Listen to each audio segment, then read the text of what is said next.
আয়ুর্বেদ চিকিৎসা বিজ্ঞান হচ্ছে 5000 বছরের পুরনো একটা চিকিৎসা বিজ্ঞান, এবং এই চিকিৎসা বিজ্ঞান কিন্তু আমাদের ভারতবর্ষের স্বকীয়তা, এবং আমাদের চরককে বলা হয় father of medicine world wide. যে কোনো প্যাথির তো জনকীয় চাই, একদম তাই। আমাদের সুশ্রুতকে বলা হয় ফাদার অফ সার্জারি, এবং ওথ নিতে হয় ডাক্তারি পাশ করার পর এই চরক বা সুশ্রুতের নামে। এবং সবচেয়ে বড় কথা যেটা, যে আজকে প্রথম শ্রেণীর দেশে কিন্তু আয়ুর্বেদ চিকিৎসা বিজ্ঞান নিয়ে গবেষণা হচ্ছে। আর আমাদের একটা সমস্যা থাকে, আমরা যে বিষয়ে কিছু জানি না বুঝি না সেই বিষয়ে সবচেয়ে বেশি মতামত দিই। আমাদের এই এখনকার এই পশ্চিমবাংলায় এবং কিছুটা পূর্ববঙ্গ আয়ুর্বেদের প্রতিকৃতি হিসেবে দেখিয়েছে, এবং আয়ুর্বেদ চিকিৎসা বিজ্ঞানের ইতিহাসে কিন্তু আমাদের পূর্বপুরুষরা অর্থাৎ সেন পরিবারের কি ভূমিকা আছে সেটা কিন্তু মোটামুটিভাবে স্বর্ণাক্ষরে আয়ুর্বেদের ইতিহাসে লেখা আছে, যেটা বিশ্ববিদ্যালয় স্তরে পড়ানোও হয়। 5000 বছর আগে কিন্তু দেখবেন আমাদের এই যেটা বলছিলাম যে আমাদের শকুন পাঠান মোগল এরা কিন্তু আমাদের এখানে এসেছেন এবং আমাদের ভারতের কৃষ্টি সংস্কৃতিকে সাথে নিয়ে গেছেন। কোনো কোনো সম্প্রদায় এসে আমাদের কৃষ্টি সংস্কৃতিকে ভেঙে দিয়ে গেছে।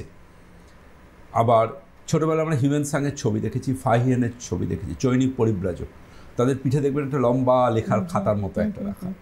ওরাও কিন্তু এখান থেকে নিয়ে গেছে, এবং ওখানে নিয়ে গিয়ে কিন্তু ওরাও ওখানে আয়ুর্বেদ চিকিৎসাকে চাইনিজ হার্বাল মেডিসিন বলে শুরু করেছে।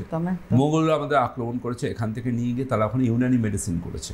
ইউনানিটা অ্যাকচুয়ালি মোগলদের বা মুসলিমদের তখনকার, ওরা এখান থেকে নিয়ে গিয়ে ওটাকে সৃষ্টি করেছিল।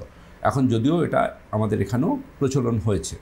দেখুন, একটা জিনিস কিন্তু খুব খুব খুব গুরুত্বপূর্ণ, যে আয়ুর্বেদ চিকিৎসা বিজ্ঞান যখন সৃষ্টি হয়েছে তখন কিন্তু মাইক্রোবায়োলজি ছিল না, প্যাথোলজি ছিল না, বায়োকেমিস্ট্রি ছিল না।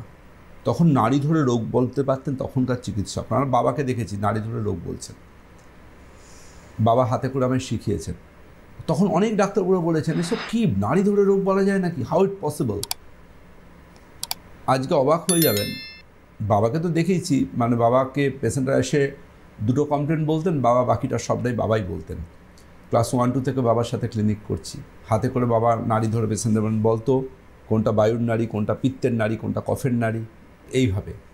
এবং মানে অনেকগুলো ডায়াগনোসিস আছে। ধরুন একটা নাড়ি খুব জোরে মারছে, সেটা একরকম ডায়াগনোসিস হতে পারে।